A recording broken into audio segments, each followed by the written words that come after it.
Hello there, you beautiful soul. Welcome back to another Culture Talk segment with your host, Rebecca Munoz, and founder of Cultured Society. This is a different conversation, and I'm actually here with one of my guests from the Culture Talk segment that I had a few weeks ago. And today I decided to have a conversation about overcoming loss and grief.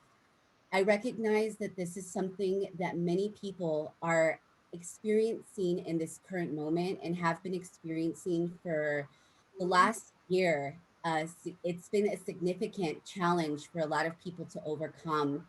So I believe that this conversation is extremely important. And I know that so many people and a lot of our audience that is going to come through today, tomorrow, and a few years from now, even will experience so much value from this conversation that we're going to be having. And so I wanted to bring Bonnie Moehle back because Bonnie Moehle is a self-realization coach and author of What is Happiness and Where I Can Get Some, and Thoughts from Within, a guide to inner peace in a crazy world. And I'll actually put links to where you can find these books so that if you are in need of some good literature to help you moving forward, these books will help you along the way. Bonnie has been coaching for over 20 years and has helped many uncover their true potential so that they can lead a life that is more peaceful, joyful, and fueled by purpose filled success. So I am so grateful and honored to have Bonnie back to have this conversation with us so that she can lead us through just the different types of grief that oftentimes we're experiencing on a daily basis, and some exercises that will help us overcome the loss and the grief that we might be experiencing today. So, with this, I introduce the beautiful Bonnie Moehle. Well, thank you so much, Rebecca. It's so good to see you again. So, I like talking about grief because I've been through grief myself and have had to work through it and move through it and come out on the other side. And I also know how painful it can be when you lose somebody that you love. But something that I want to really emphasize here is that I'm not only talking about grief from loss or death, shall we say. It can be grief from a divorce or a breakup. It can be grief from losing a job. It can be grief because our world is different this year than it ever has been, and you had to make a change in your life, and you're grieving that loss as well. So for me, talking about grief and what I'm going to teach, although I'm going to teach it as it applies to death, it can you can take these same tools and apply them to any kind of grief that you might be feeling. Absolutely. Absolutely. Well, go ahead and walk us through what's going to flow through you today, because I believe that everything that you have to say today is going to be very valuable for all of us to hear. All right, well, thank you for giving me a chance to do this because I always want to be of service and help as many people as I can. So hopefully this will help somebody out there. So years ago, I lost somebody that I loved, and I was in tremendous pain. And, I had been studying spiritual concepts already for many years at that point. And the first thing that came to me as I was going through that pain was that nothing happens to us, it happens for us. And so there was this part of me that was willing at that point to say, okay, I'm not a victim. This didn't happen to me. There's something in this for me. Everything that happens in our lives serves the purpose of our growth. And so there's something in this loss that is divinely created for me to learn and grow from. Now, something else, and I want to kind of backtrack a little bit. I did have to be ready to even get there. So, for a little bit, and if you are listening to this and you're going through some grief yourself, it's okay to feel horrible for a little while. It really is. It's okay. And if that's how you feel, and you're not ready to stop feeling that way, then feel that way. It's okay to feel that way. But there comes a time when, and this is what happened for me, when I just was tired of feeling like that. I was younger than I am. I wanted to have a life. I had children that I had to take care of. And I did not want to walk around feeling the way that I was feeling. So I think that readiness is a big part of it. And I know in psychology they talk about stages of grief. That is really not how I operate. But whatever the stages that we need to go through, I think for me, what I also noticed is that I was afraid to stop feeling grief because somehow that would dishonor the memory of the person that I was grieving. And so I did have to get to that point where I said, no, if I stop grieving, I'm not dishonoring their memory, and I'm not going to forget them either.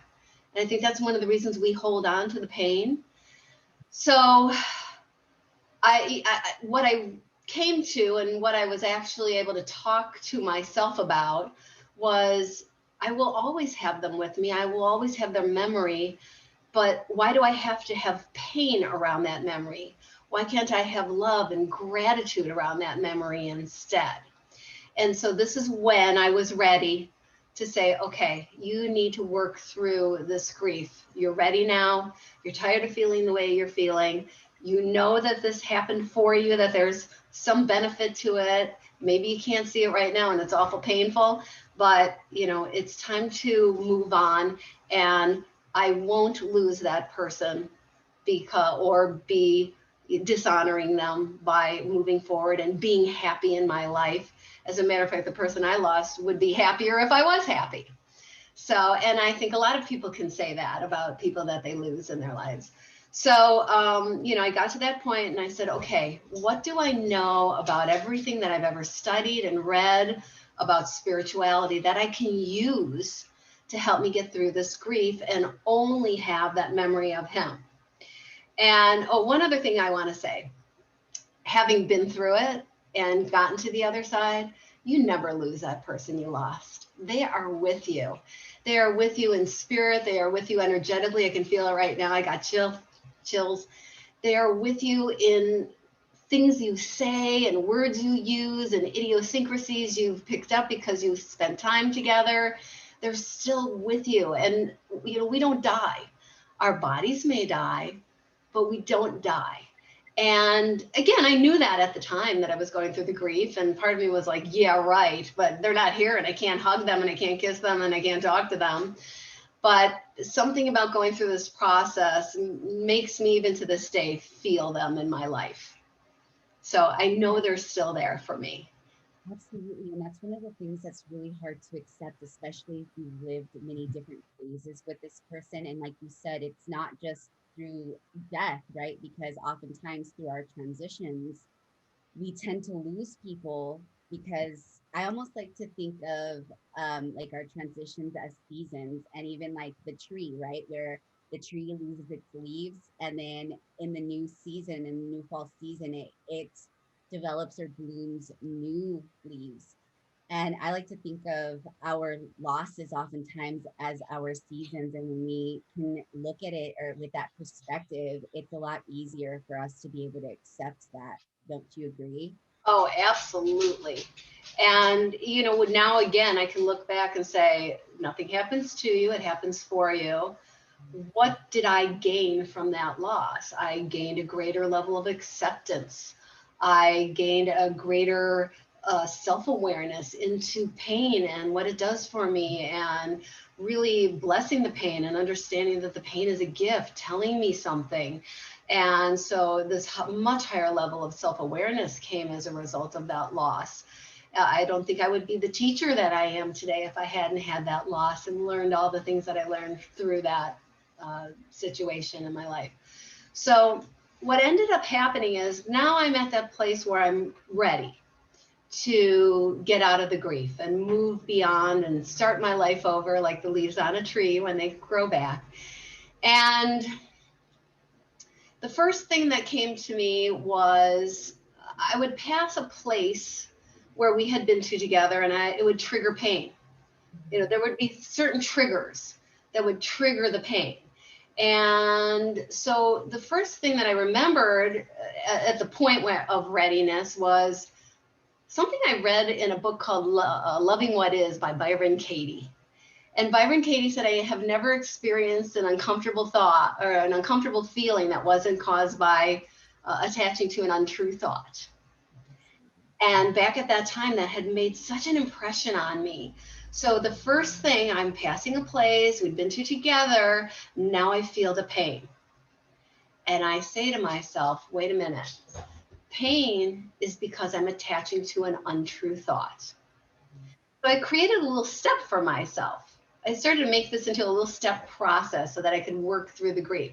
So that became step one. Acknowledge that. Acknowledge that pain is a gift. Acknowledge that pain is not against us, that it's working for us. It's trying to tell us something.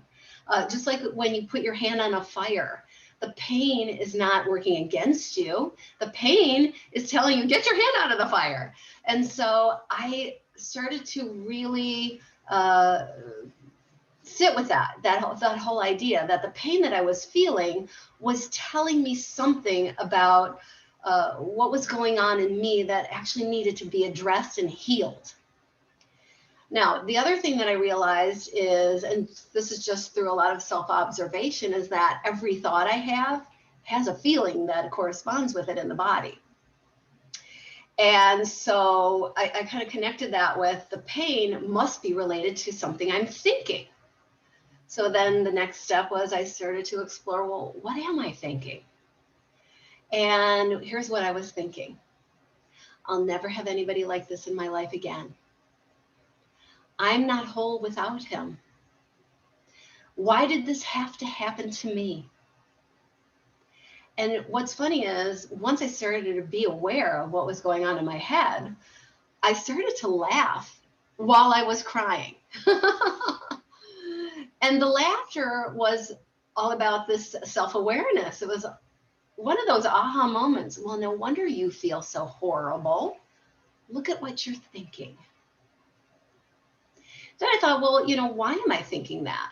Why am I thinking I'm not whole without him? And I realized, well, maybe it's because I don't love myself enough. Maybe it's because I'm not present enough and I don't have an awareness of who I really am. And then I thought, well, why am I thinking, poor me? Why did this have to happen to me? Well, maybe it's because I have some attachments. I had a vision of how I thought my life should go or how my ego thought my life should go. And darn it, it just didn't turn out that way. And I was really attached to that vision. The third thing I asked myself, and again, I'm reflecting on my own thoughts, is, well, why am I afraid that I'll never have anybody like this again? And I said, well, because I'm a human and I have fears. But I'm making up the story in my head that I'll never have anybody like this in my life again. It's just a story. I was making it up in my head. So again, you see, as I was starting to dive into what was really going on that was causing the pain, what I came to realize is the pain was not from losing this man. The pain was because of what I was thinking about the loss. So does that feel like it's clear in terms of what I'm expressing? Absolutely. And I'm really glad that you pointed that out because self-assessment is so important. And oftentimes we create these stories in our head that are not even real, but then we don't allow ourselves to even feel it. So we Mm-hmm. end up, doing things like sedating with alcohol, with going out and trying to find somebody else to fill that void that we feel from that person that is no longer around. And that we live in a society that oftentimes is so distracted by a lot of different external factors and noises that we don't really allow ourselves to feel. And I mean, I'm right there with you because I believe that self assessment and even asking yourself those questions is so important for you to validate the fact that these emotions are very real. You know what I Yes. mean? We have to feel them, and we're human, right? And in order for us to overcome and to actually feel through this process, we have to allow ourselves to go through these different stages that oftentimes people don't ever allow themselves to go through. And so true. And, we're going to talk about actually feeling the feeling in a moment because this is such an important part. So many times when people have lost other people in thinking that they're helping, will say, oh, just feel what you're feeling, feel what you're feeling. But oftentimes we don't know, well, what does that mean? I don't know. What do you mean by feel what you're feeling? How do I feel what I'm feeling? And so I'm going to actually tell you how to do that.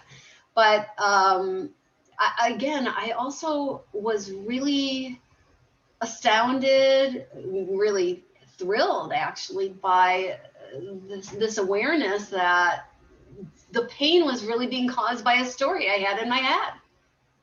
It wasn't the loss causing the pain. It was the story about the loss causing the pain. And the reason I was so excited about that, even though, again, I was in so much pain, laughing and crying at the same time, is because I can't do anything about the loss. But I do have the ability to do something about why I'm in pain about the loss. I can be aware of my thoughts. I can notice the stories that I'm telling myself about it that are creating the pain and leading me to feel the way I'm feeling. And that got me excited. Okay, there's something I can do about how I'm feeling. So what was interesting, I believe there are no coincidences, as I think you agree, Rebecca.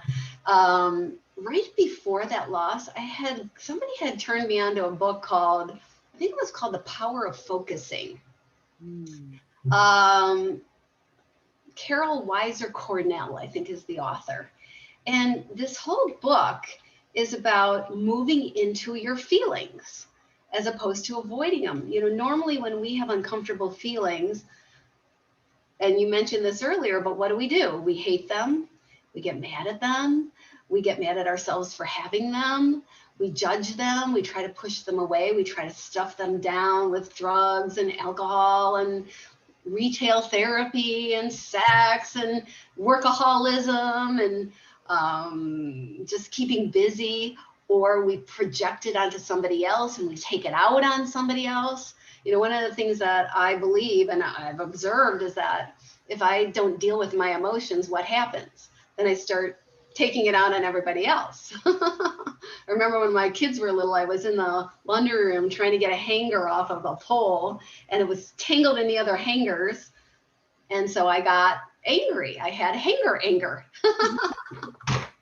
And so I got angry at the hanger and I caught myself. And I said, Bonnie, if you don't let this go, you're going to walk out into the family room where your two little girls are playing and giggling and yell at them for nothing. And so we have to deal with our emotions, because if we don't, it contaminates everything, our relationships, our business, our business, what we attract in terms of the law of attraction. So we don't want to hate our emotions. We want to deal with them. We want to feel them. We want to move into them. We want to embrace them. Carl Jung said, what we resist persists. Yes. And what is resistance? Resistance is a non-acceptance of what is. Resistance is, I don't want to feel my feelings. I'm going to push them away. I'm going to ignore them. I'm going to stuff them down. I'm going to distract myself from them. That's resistance. So what we resist persists. And this is why these emotions, whether it's grief or whether it's anxiety or whether it's any other emotion that you may be noticing that keeps coming up for you, it comes up over and over again until you actually deal with it and heal it. Ignoring it and stuffing it down is not going to make it go away. So I had read this book and I started using some of the techniques that she talked about in the book. I simplified it because I wanted to make it work for me. But basically what the technique is to locate the feeling.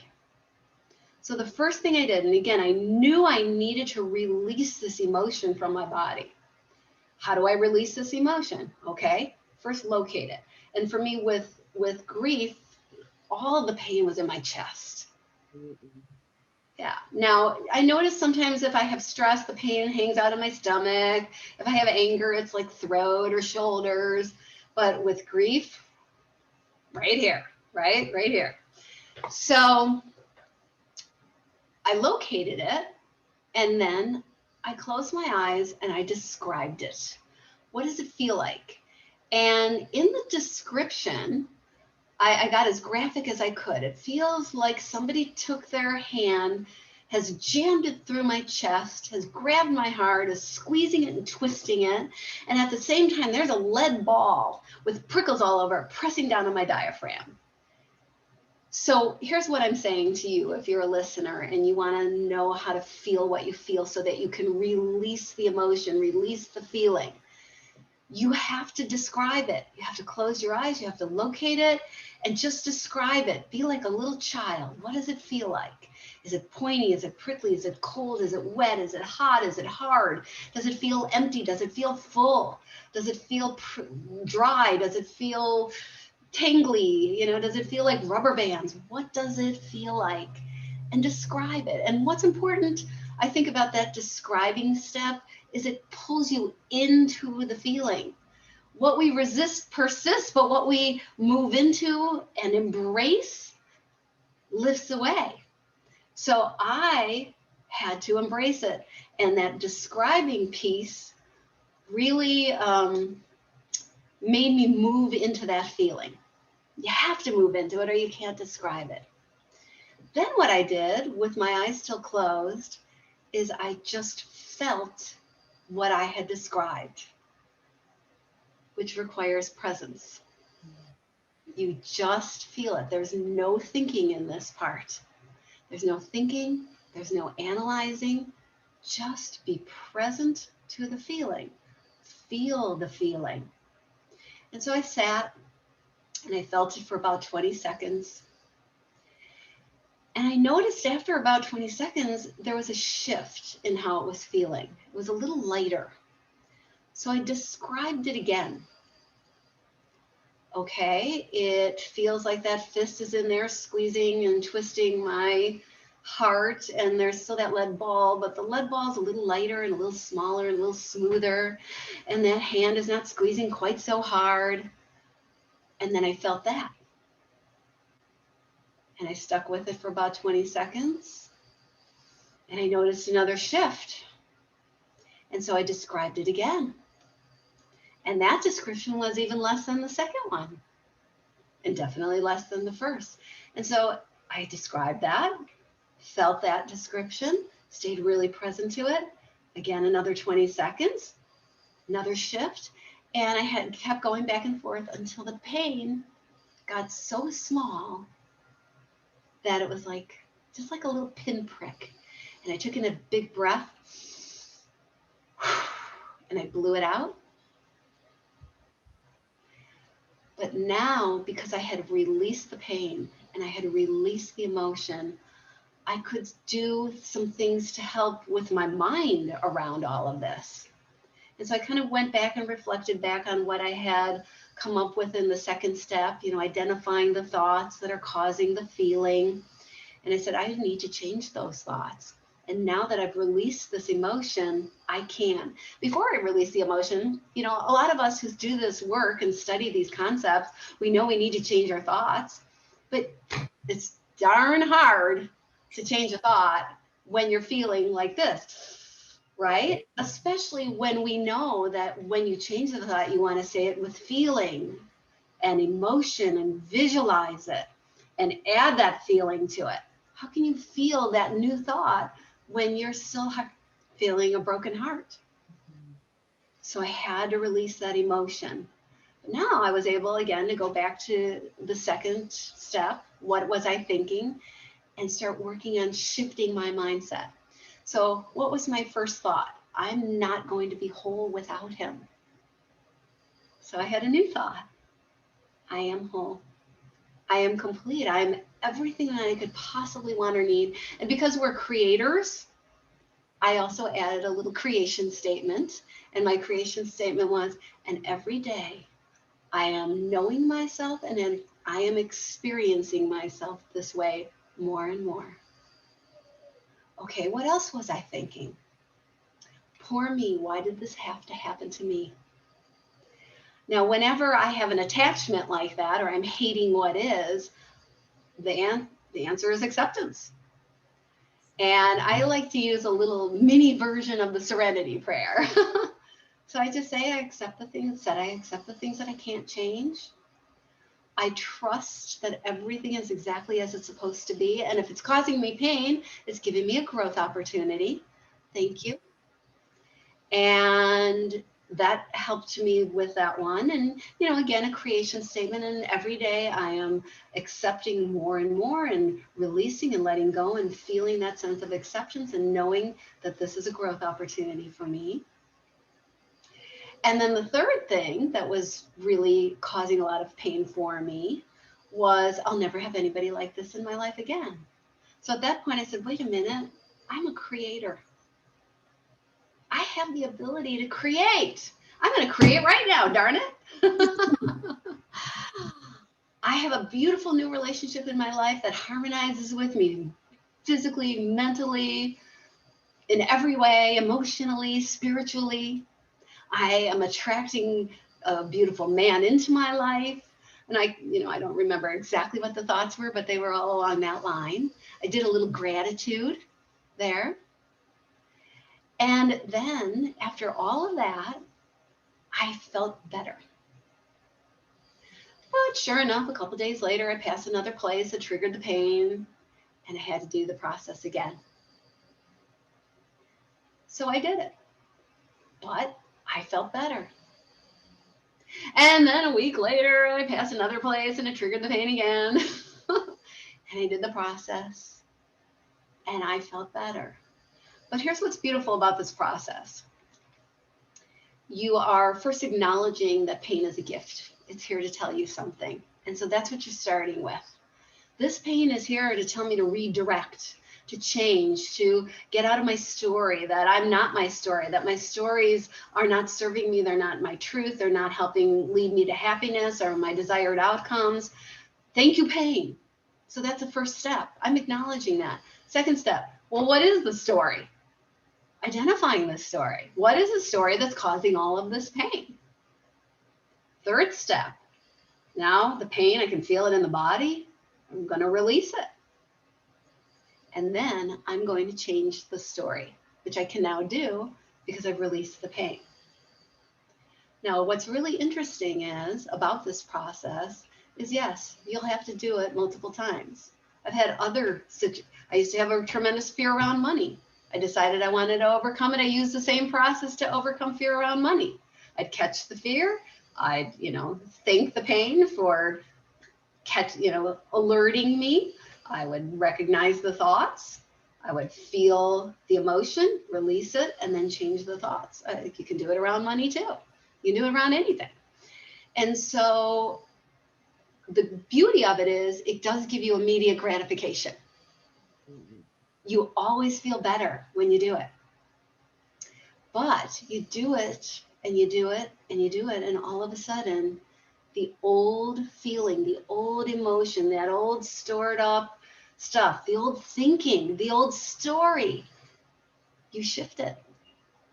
And so what happened is then one day I went past a place that used to always trigger the pain for me, and I felt like this instead.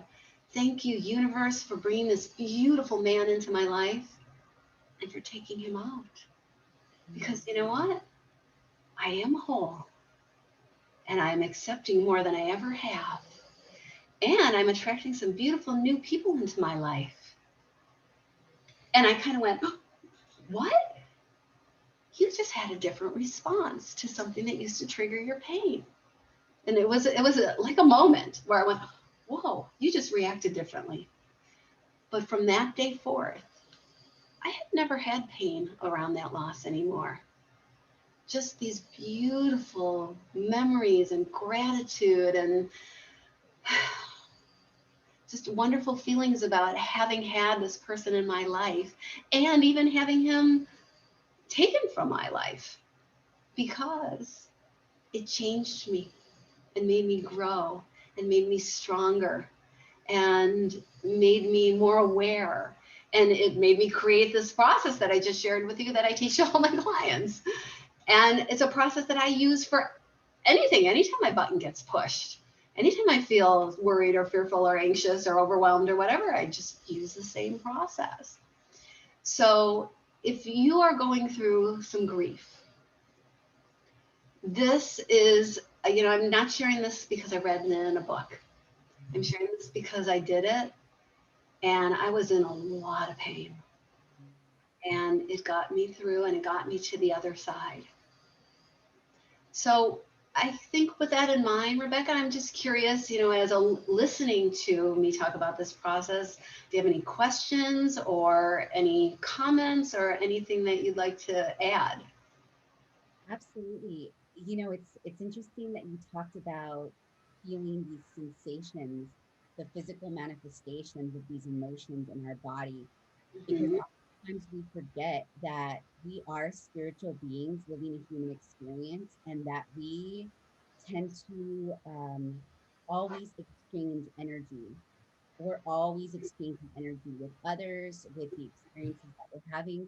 And I remember very vividly that and till this day I've learned how to embrace my emotions and to feel my way through them and to shift my story, but where I feel the sensation is in the pit of my stomach, because that's where our solar plexus is. That is our inner universe, and that is what's sending signals to our entire body, allowing us to start to shift the things that we're doing. And it's always information. And so it's like that solar plexus and that heart, like, and then the mind coherence, it all works together. And Yes. so I used to feel like it was like a sensation of fire in the Yeah. pit of my stomach. And then I would start to feel heat all in my chest. And then I would start to overanalyze all these different emotions that I was experiencing. And you are so right that allowing yourself to just feel the sensations and to ask yourself where it's coming from, because we are all, I think that life, or yeah, life and death is a taboo, and it's something that we don't So really talk about. true. We Yeah. don't talk about. And I've personally experienced a lot of loss from a very young age, from family members to really close friends to relationships to jobs, money, and so there's a lot of restructuring and reframing that I have had to do in my own life. And I truly believe that when you experience those things, that it's just allowing us to grow and expand in areas of our life that we wouldn't have been able to do it if we hadn't Mhm. experienced it. I believe that it's really important for us to recognize that life and death is a part of our cycle of life, and that embracing those experiences that we go through really does allow us to check ourselves, become more self aware, and just grow through the process, and recognizing that history always repeats itself, right? And the more that we experience these life lessons, the more we're able to cope and to help even one another, go through this Yes. process. Something else that I'd like to add to what you said, be careful when you are feeling the feeling that you're not analyzing it or thinking about it. We already thought about it prior to feeling it. And make sure that what you're looking at is an internal thing, not an external thing. So my pain isn't because he died. My pain is because of how I'm handling or thinking about, or the story that I'm running in my head about the death. So make sure you stay internal around that. Something else that I think might be valuable to share is, why does this crazy thing of moving into a feeling that's so painful work? Would you like me to share that? Please do. Because sometimes it feels like, seriously, I'm having anxiety and you want me to feel the anxiety? Why would I want to do that? It's exactly the opposite of what we've been taught. We've been taught, don't cry, here, have a cookie. Yes. Right? Hate your emotions, don't deal with your emotions, don't feel with your emotions, distract yourself from your emotions. So I want to tell you why really moving into what you feel and doing the other steps prior. Thank you, feeling, for being here. I love you. I'm grateful for you. You got my attention. What am I thinking that story that's creating this feeling? Identify that. But here's why it works. Emotions are like little children. When children are little, they do this. Mom, look at me. Mom, watch me. Mom, look at me. Mom, watch me. Mom, mom, mom, mom. And when do they stop? When do they When you stop? pay, Right, when they stop when you pay attention. Imagine you have a 5-year-old child and you talk to your 5-year-old the way we handle our emotions. Shut up, leave me alone. I don't like you. Get out of here. La la la la la la la. yes, Okay? Remember, emotions are a little child just trying to get your attention, right? It's your little child. Listen to me, pay attention to me, hear me. And what do? Shut up, leave me alone, get out of here. I hate you. You do that to your 5-year-old, he goes to school and he acts out. So think about your emotions as a child wanting to get your attention, or your higher self wanting to get your attention for the purpose of helping you. Stop hating it. But once you pay attention and you go, okay, I hear you. I can feel you. Something's going on here that's creating this. I hear you. Okay, what's going on here? Oh, I'm telling myself this story. All right, now I'm going to put all my attention. I'm going to feel you. I feel you. I totally feel you. I'm not thinking. I'm not analyzing. I'm just feeling you. And now the emotion goes, ah, she heard me. I can go now. And it's kind of like Stewie from Family Guy. Mom, mommy, mama, mom, mom, mommy, mama, mom, mom. And mommy finally goes, what? And he goes, hi, and runs away. Our emotions just want us to hear them, because they're there to tell us something about this story that's going on in our heads, which is making us feel like we're separate from the truth of who we are. You got that? And so this is one reason why this works. Here's another reason why it works. And I when you talked about it feeling like I'm on fire, emotions are like a fire. Thoughts are like logs. If you put a log on a fire, you make it burn even harder. If you stop putting logs on a fire, fire dies out, right? When you're doing this process, you can no longer think or tell yourself the stories that are causing the pain. If you're not telling the story to yourself anymore, then the pain lifts. The fire dies out. You're not feeding it with your story over and over and over again. And so being really present to how you feel prevents you from telling the story because you're being present. You can't think the thoughts that are causing the pain and feel the feeling at the same time. You can't do them simultaneously. So now you're not putting logs on the fire. The fire has no choice but to die. absolutely. I'm so glad that you brought up the child story, because it is so true how when children are nagging at you, it's because they want that attention. And when you just give them what it is that they need, it's almost though like that desire for attention subsides, and then they just keep it moving. They don't even remember what they were asking for, what they were nagging. Correct. Yes, it's so true. So there's one other thing that I want to share. That happened to me a long time ago. And as I've evolved and learned from my own processes and my own experiences and working with clients and attending my own lectures, I also find that being present is really the end all be all when it comes to getting out of pain. But what I found for myself is that going right from being in tremendous pain to being in the present moment was not something I was capable of doing. I couldn't just go, oh, I'm in so much pain. It's because I lost him and I will never find anybody like this again. Okay, be present.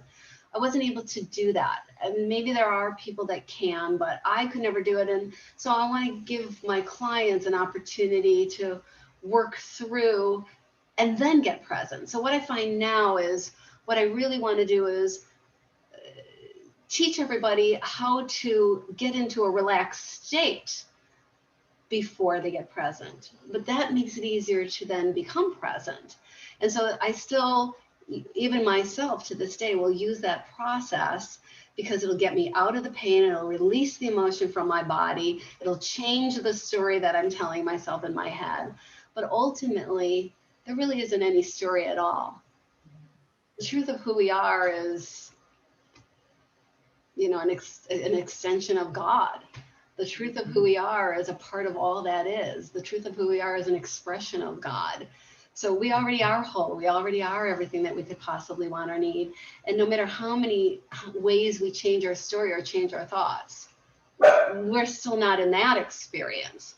So ultimately, once I get to the point where I've changed my thoughts and now I feel relaxed, my next step is to get present. Absolutely. And you had talked about in our last conversation about your daily regimen that you incorporate into your life. And I believe that that's so important because it does allow you to develop a routine that is going to help you from the beginning of Mhm. the day to be in present. So, can you talk about your experience from the moment that you wake up to help you get into that state of mind? Sure. So, and by the way, I'd love to have a conversation with you further about presence, maybe in the future, and talking about how to do it and why to do it and all of that, so that we can maybe expand on that. Because again, to me, that's the ultimate. That's the ultimate of knowing the truth of who you are and really connecting with your true nature, as opposed to just reframing a story in your head, okay, which still creates the illusion of a separate self. Well, Okay. But again, for me, I had to change the story before I could even move into the present moment. And I'm hoping that this helps others with that as well. But my routine. So I always magically wake up about a half hour before I have to really get out of bed. And the first thing that I do is I practice gratitude. And I focus on everything I'm grateful for. I even, speak to specific heart. I'm so grateful that you are working so perfectly. And feet, I'm so great that you are healthy and you carry me down the street. And um, then I focus on gratitude for the doggies that are keeping me warm in bed, my husband who's snoring next to me, and just anything that I can think of. And I'm also grateful for things that I don't have in my experience as of yet, but am manifesting and attracting into my experience. So I'll put gratitude out for that as well. Then I spend the next 20 minutes in presence, in awareness. And I just use my senses, and I not only focus on specific focal points like sounds and feeling, feel the bed behind my back and the sheet over my body. But I also focus on the space around me as well. And I'm very present to that. And so I just spend this 20 minutes being present. And then I get out of bed. And I'm getting out of bed. I've raised my energy through the practice of gratitude. But I have also emptied my head by the practice of presence. And what happens when you do that is you become a vehicle for receiving. Now I'm an open space to receive any inspired action I need to take, anything I need to do. I know things I didn't know. I know things I didn't know I didn't know. I know what to do, where to go, because I'm now this empty vessel that has the ability to receive. And when we talk more about presence, we can talk more about that. But, and then throughout the course of the day, I continue to practice gratitude whenever, it just arises for me. If something pushes my buttons, I do the steps that I shared with you today. And again, it works for grief, but it also works for fear and anxiety and feeling overwhelmed and getting angry at your husband and whatever it might be. And so I use those steps when they're necessary. And as many times a day as I can, I pull myself back into the present moment. Before I go to bed, I ask myself what was the best thing that happened to me today. And by the way, there's a great book written by Rhonda Byrne, who wrote The Secret, called The Magic. And she talks about a really amazing gratitude practice. So if you're looking for one, that's a great resource. And so she suggests that you have a rock that you put by your bed. And I take my rock and I hold it and I say, what was the best thing that happened to me today? And then I reflect on that. And so I go to bed happy. And so, and I think again, during the course of the day, as often as I can, I pull myself into awareness or into that present moment. And so that's kind of my routine. That's beautiful, Bonnie. And I'm glad that you said that you do that throughout the day because there's so many opportunities where we're being pulled in so many directions. And then there is so much noise in our society oftentimes Mhm. that will just like infiltrate our energy, and it's really important that we wake up in the morning and we understand where we are individually, because when we step out into the world, oftentimes all the energy from other people's thoughts, from other people's processes, grieving, losses will come into our own space. And They so do. it's Yes. so important for us to be able to check our own energy and to Mhm. understand where we are from the moment that we wake up, and that we are able to bring ourselves back into presence throughout the day. And that happens through self awareness. And that in itself is a process. Yes. And you know what? I'll tell you, you're right. Thoughts are energy, and we do pick up on other people's thoughts. I remember whenever I think about that concept, I remember one day I was in the bathroom getting ready in the morning, and all of a sudden, this thought went through my head. Da dun dun dun dun dun dun dun dun dun dun dun. And I was like, why are you thinking that? And I said, because that wasn't my thought. It just came. And so maybe somebody down the street was watching TV Land or something, and they were watching the Andy Griffith show. So, but yes, we do pick up on other people's thoughts. However, if we're present, and by the way, I love practicing presence in the car. It's a great place to practice presence. But if we're present, then we're in non-thought, and we're really connecting with our true nature, which is connected to all that is and has the knowing and the inspiration and allows us to receive it. And that's why throughout the course of the day, if you continue to open up that space by being present, you get what you need in the moment you need it. You say what you need to say in the moment you need to say it. You have inspired action that just happens. Oh, look what I'm doing. Oh, how did I know to do that? Well, I got present, and then I was just inspired, and the action happened through me. Yes, yes. And taking inspired action is what I think that everybody needs to practice doing, because when we do practice inspired action, we're able to really step into our own divine purpose and do exactly what it is that we need to do for our own unfolding, right? And we recognize again that we're not losing anyone or anything. It's just a part of our process, and accepting that, and also acknowledging and appreciating the people that came in during that time Mm-hmm. and left during the time that they needed to, because we're all here to fulfill our own specific soul contracts. And Mm-hmm. we don't really know when our life is going to come to an end. It can end at any moment. So And, true. and so appreciating the people in our lives while they're here, appreciating our own lives while we're here, it just allows us to just live a life that's filled with a lot more joy and appreciation and acknowledgement for the fact that just being here in this on this planet is such a gift.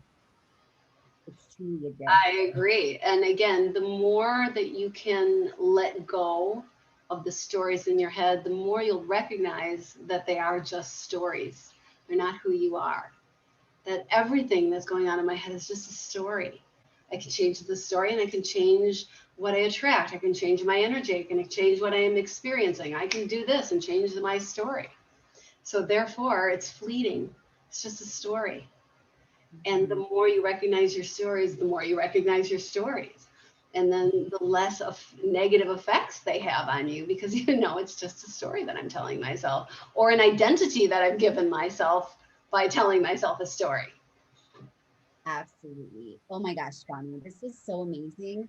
And I'm so grateful that we were able to talk about this, because I know that a lot of people are really struggling with loss and grief of so many different things, because our life really shifted last year. And although changes are happening every second of the day, oftentimes we get so stuck in our mundane routines that we tend to not acknowledge the fact that these changes are happening constantly.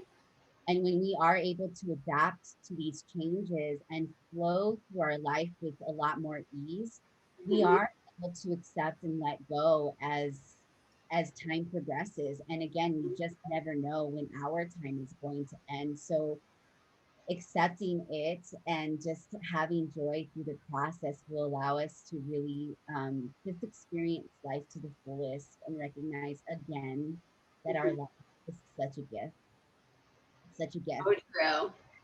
Is there any finishing statements that you'd like to add, Bonnie? Just I think the most important thing, if anybody who's listening gets anything out of this, the most important thing that I would love for you to get is that pain is a gift. It is not working against you, it is working for you. It is helping you to see what's going on here and when you're out of alignment with your truth and your desires and so on. So, really take that away from this. The pain is showing you something about your ego identity, your ego thoughts, your what's going on in your head. It's not there to work against you, it's there to work for you. Absolutely. Absolutely. Thank you so much. And again, we are here for the month of March, every Wednesday for the rest of this month to bring you nuggets of wisdom that are going to help you to flow through your life with ease because this year I believe is a year that is bringing in so much abundance. We had a year of clearing out of all the things that were no longer serving us and were just allowing us to expand and to grow into our true nature and what we were here to fulfill for the rest of our time here on this planet. So I leave you with this Helen Keller quote that I absolutely love that says, "What we once enjoyed and deeply loved, we can never lose. For all that we love deeply becomes part of us." I Yeah. am, yes, I am so grateful for every single person, every single beautiful soul that is going to join these conversations moving forward. That you continue to be blessed and inspired to step into your divine purpose on a daily basis because every single person that walks through your life is in need of the light that you have to bring. So, again, I am sending you so much love and light and blessings. May you have an amazing day, and we will see you soon. Thank you.